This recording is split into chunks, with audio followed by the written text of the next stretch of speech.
Ei, tá cansada de ir no nutricionista e não conseguir emagrecer? E se eu te falar que é possível emagrecer sem deixar de comer o que gosta e perder de 5 a 10 quilos nas próximas semanas? Com o programa Receitas para Secar, isso é possível. Para saber mais, clique no primeiro link da descrição.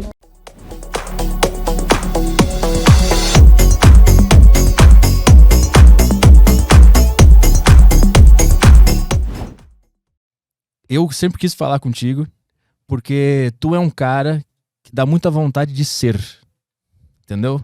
Quando a gente te vê, eu penso, tu inspira pra caralho a pessoa que tá te vendo. E eu quero entender como que tu conseguiu chegar nesse ponto de ser esse cara que inspira.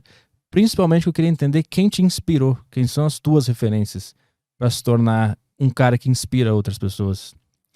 Caralho, Arthur, você quer que eu comece chorando já? Vai se fuder. Olha só. Eu acho que a questão da inspiração... Essa é a primeira vez que eu escuto isso, né? Você é um cara que inspira a ser. Eu escuto assim, cara, você é um cara que dá vontade de ser amigo.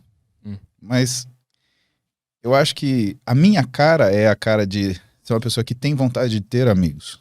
Eu trato as pessoas como os meus amigos. Porque amigo você não faz, amigo você reconhece, sabe, Arthur?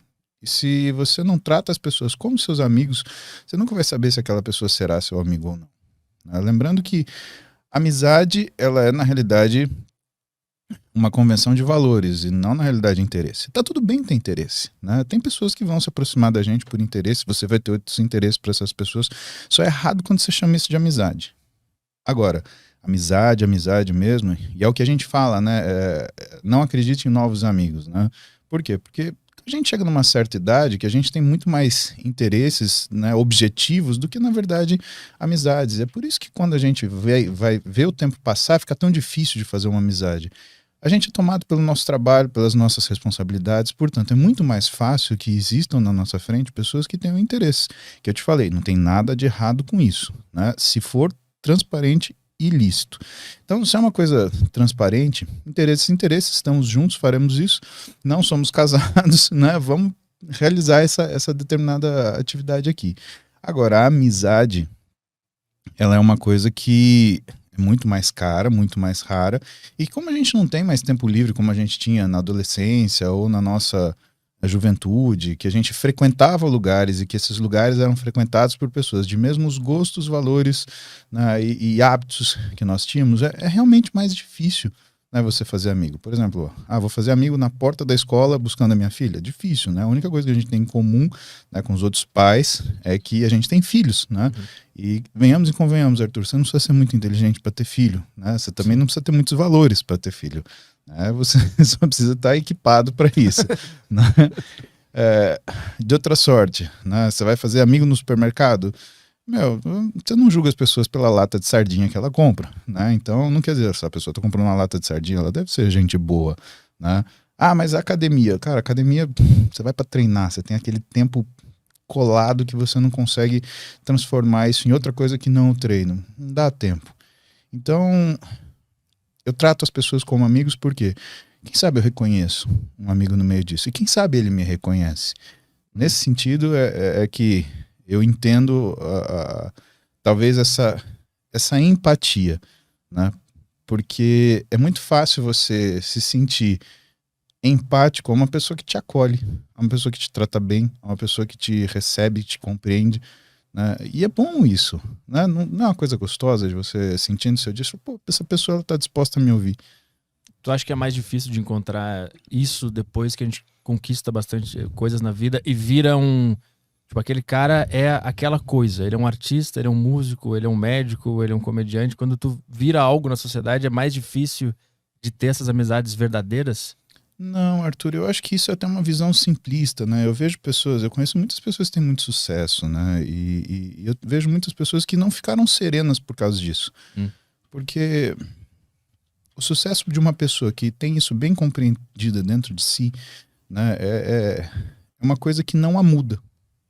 Muda as pessoas ao redor dela. Sim, essa que é a dificuldade, meio que confiar em quem que tá vindo porque gostou de mim ou pela posição que eu tô no mundo.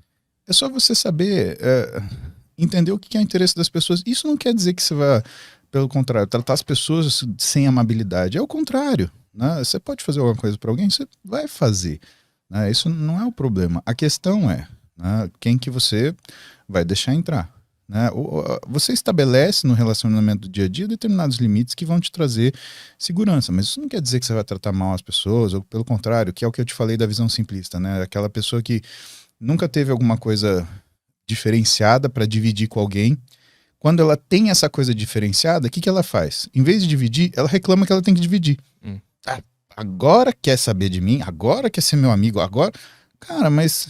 Sim, agora que você representa alguma coisa, agora que você é interessante. Tem gente que vai se aproximar de você por uma questão de interesse. É assim, isso não está errado, né? É o que eu te falei, o errado é prometer a amizade, né, travestida de interesse. Isso é ruim, aliás, disfarçada com interesse disfarçado. Isso é ruim. Agora, se você não quer entender que as pessoas, elas têm as motivações delas, você também deixa de ser uma pessoa, porque todo mundo tem isso, todo mundo é assim, né? Essas pessoas que eu te falo, que encararam o sucesso com serenidade, são pessoas que sempre se colocaram no seu lugar, né? Eu costumo falar uma frase, né? O pessoal fala, você é humilde. Eu falo, não sou humilde. Você é modesto. Eu falo, não sou modesto, com certeza eu não sou. Modesto para mim é uma pessoa falsa. Modesto é aquele cara que quer conquistar a sua simpatia se colocando abaixo de você. Eu tenho medo de gente modesta. Gente modesta, eu me afasto. Se o cara chega pra mim com uma conversa de que eu sou melhor dele, eu falo, tá logo, obrigado, tchau. Eu viro a esquina e vou embora. Eu confio num cara que fala que é melhor que mim, que eu. Mas eu não confio num cara que fala que eu sou melhor que ele. De jeito nenhum. Como assim? Quando você... A modéstia é um mecanismo de você fazer um afago no ego de uma pessoa, né? Então... Sempre que alguém quer alguma coisa de outra pessoa, ela vai buscar um approach, né? E muitas pessoas, elas utilizam a modéstia para fazer esse approach. Entendi. Então chego para você, Arthur, cara, olha só, seu programa é tão legal, eu tô querendo sua mídia, né? Então, cara, você é genial. Você já parou para pensar? Cara, você devia escrever um livro. Aliás, todo mundo tinha que saber quem é você. De repente, um dia, alguém já te falou isso? Eu podia ir lá para falar isso para você.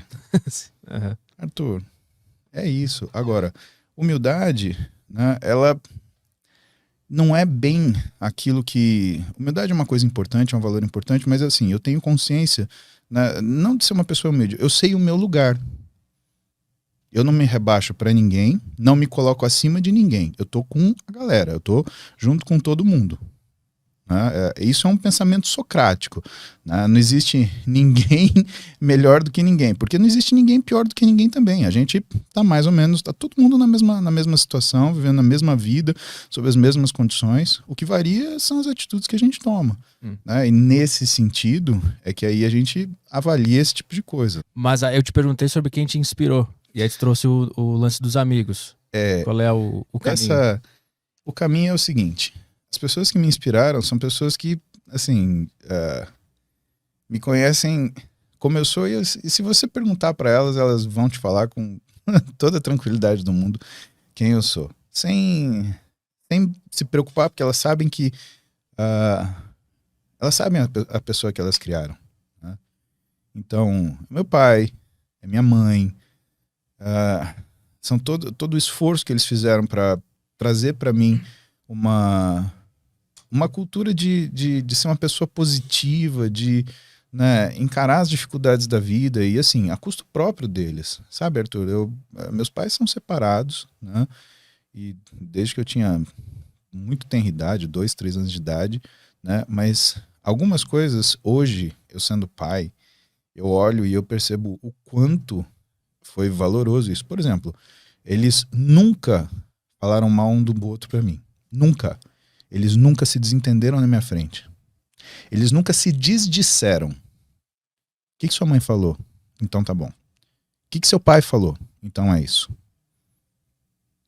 Eles sempre estimularam a relação com o outro. Porque eu vivendo com um e vivendo com o outro, esporadicamente, eu via diferenças no que era uma estrutura familiar. Poxa, viver eu e minha mãe era uma coisa. Viver meu pai, a esposa dele, Heloísa, que é minha mãe de criação também, né, era uma coisa completamente diferente.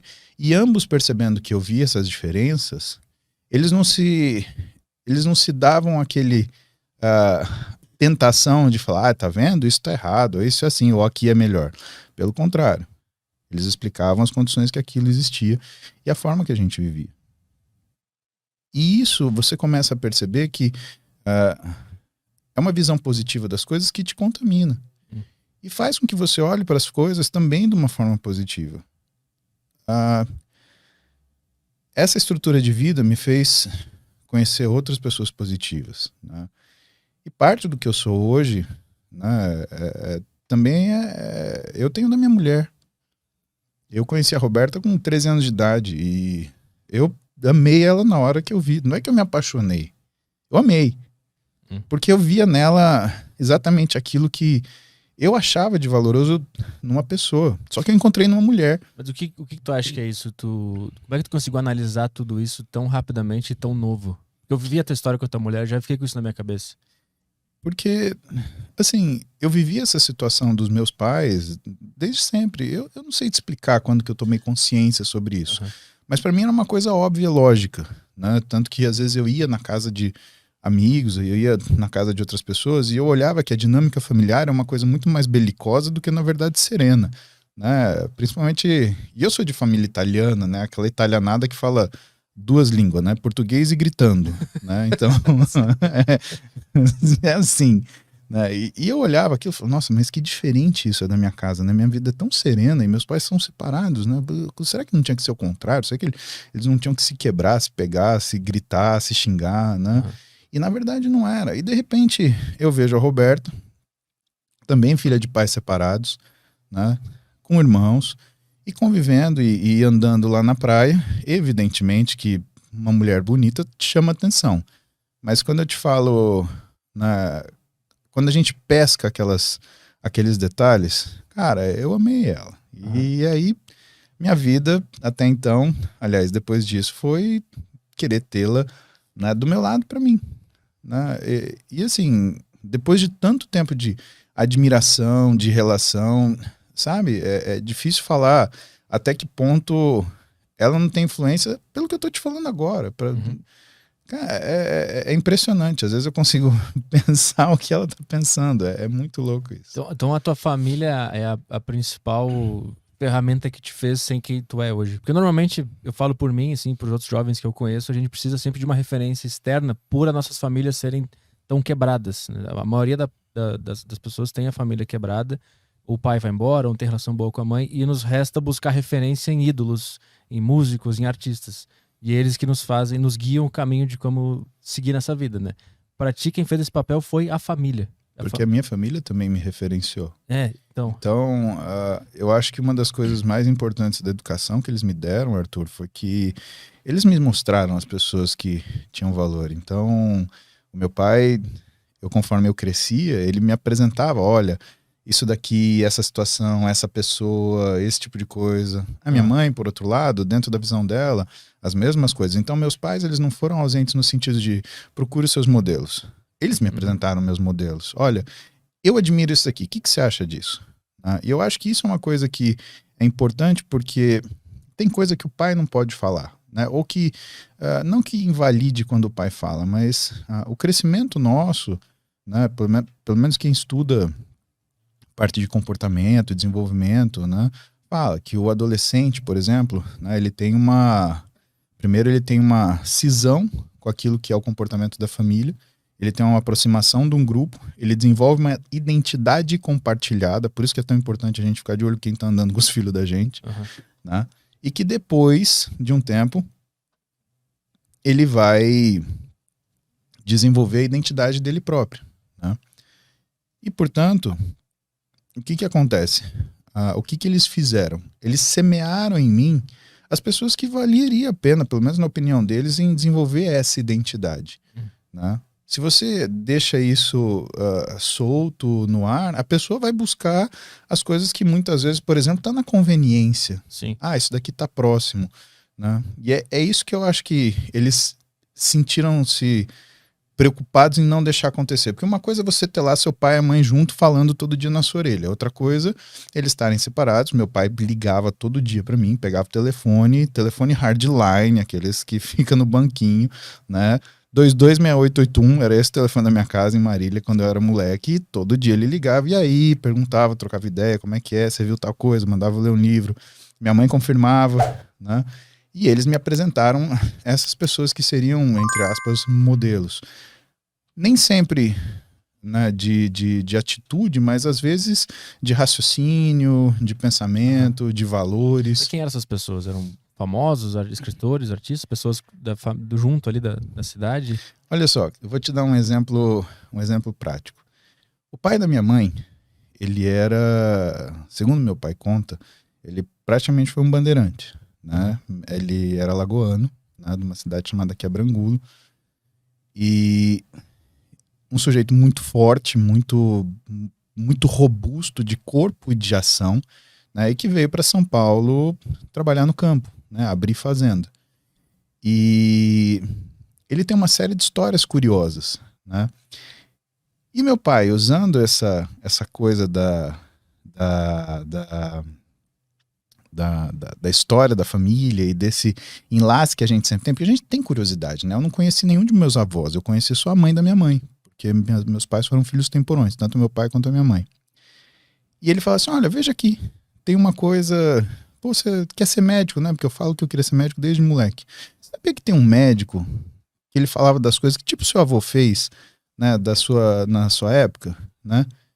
Aí eu, é mesmo, molequinho? Não, pera, você já viu Guimarães Rosa?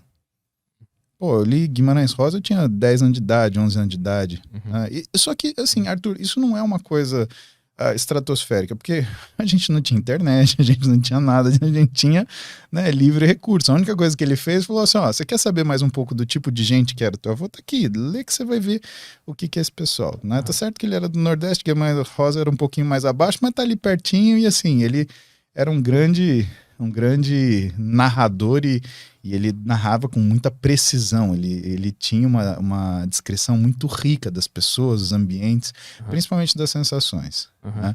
E dessa forma, eles foram me formando até de uma forma intelectual, para buscar esse tipo de situação e entender que tudo que uma pessoa que precisa te orientar ou precisa te inspirar na vida, ela tem que ser completa, né?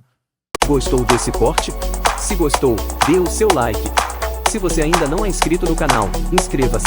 Aproveite para compartilhar esse e outros vídeos do canal, pois assim nos ajuda a trazer mais e mais vídeos. Contamos com você!